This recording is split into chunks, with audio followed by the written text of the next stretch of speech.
दिल्ली में digital arrest करने वाले एक बड़े रैकेट का भंडाफोड़ हुआ है। इस गैंग ने 2 लाख लोगों के साथ ठगी की। दिल्ली पुलिस ने इस गैंग के 3 मेंबर्स को गिरफ्तार किया है। यह गैंग लोगों को ठगने के लिए एक नए तरीके की तकनीक का इस्तेमाल कर रहा था। जिस फोन से फोन किया जाता था वो किसी दूसरे देश से था, लेकिन जो नंबर शो करता था वो अपने देश की लैंडलाइन का नंबर था। लोग इसके झांसे में आ जाते थे। इस तरीके से इस गैंग ने 2 लाख से ज्यादा कॉल्स की। एक महिला की कंप्लेंट पर यह गैंग पकड़ा गया। असल में पिछले साल दिसंबर में दिल्ली की एक महिला ने पुलिस से शिकायत की थी कि उसे किसी का फोन आया जिसने खुद को टीआरआई का अधिकारी बताया और कहा कि आपका फोन गलत तरीके से इस्तेमाल हुआ है, आपको डिजिटल अरेस्ट किया जा सकता है। यह कहकर ठगों ने महिला से 1 लाख रुपए ट्रांसफर करवा लिए। लेकिन पुलिस ने जब इन्वेस्टिगेशन किया, कॉल करने वाले का नंबर ट्रेस किया तो पता चला ये SIP नंबर था। SIP यानी सेशन इनिशिएशन प्रोटोकॉल। ये एक ऐसी तकनीक है जिससे किसी भी दूसरे देश से नंबर से कॉल करने पर वो नॉर्मल ट्रंक कॉल में कन्वर्ट हो जाती है। क्योंकि बाहरी नंबरों से आने वाली कॉल्स को आजकल ब्लॉक किया जा रहा है, इनसे लोग सावधान हो जाते हैं, इसलिए ठगों ने यह नया तरीका निकाला। ये नंबर अपने देश के नंबर जैसा दिखता है, लेकिन पुलिस ने तफ्तीश की तो पता चला जिस नंबर से कॉल आया वो एक ट्रस्ट के नाम पर लिया गया था। यह ट्रस्ट अजयदीप चला रहा था। दिल्ली पुलिस ने अजयदीप को लखनऊ से पकड़ा, जो BTech है और उसने MBA भी किया हुआ है। अजयदीप की निशानदेही पर दूसरे आरोपी अभिषेक श्रीवास्तव को करनाल से गिरफ्तार किया गया और तीसरा आरोपी आशुतोष गुरुग्राम से पकड़ा गया, जिसने गुड़गांव में पूरा सेटअप बनाया था। दिल्ली पुलिस के DCP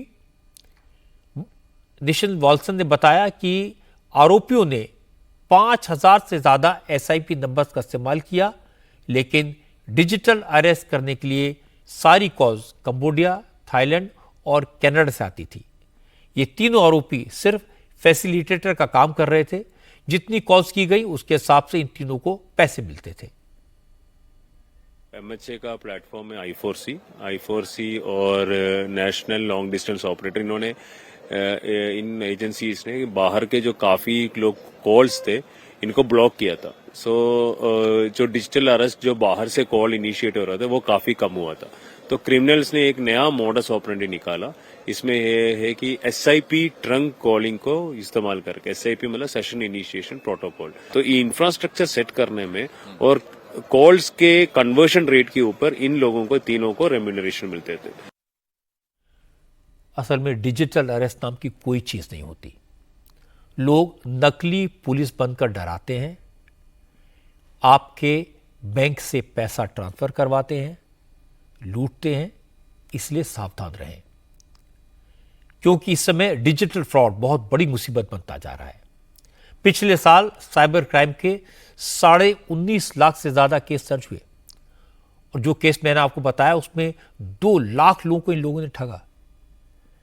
इस तरह के शिकार आमतौर पर सिर्फ गरीब अनपढ़ लोग नहीं होते, पढ़े लिखे लोग भी इसके शिकार हो जाते हैं। इंजीनियर्स, डॉक्टर्स और कई बड़े बड़े नेता, उनके परिवार के लोग भी इस तरह से अपना पैसा लुटा चुके हैं, अपने अकाउंट खाली करवा चुके हैं। इसलिए संभल कर रहने की जरूरत है। अगर आपको इस तरह से कोई फोन करके डराने की कोशिश करे, कोई आपको डिजिटल अरेस्ट करने की धमकी दे, तो डरने की जरूरत नहीं है। तुरंत फोन करें और इसकी जानकारी 1930 पर दें। यह होम मिनिस्ट्री का नंबर है और तुरंत एक्शन होगा 1930।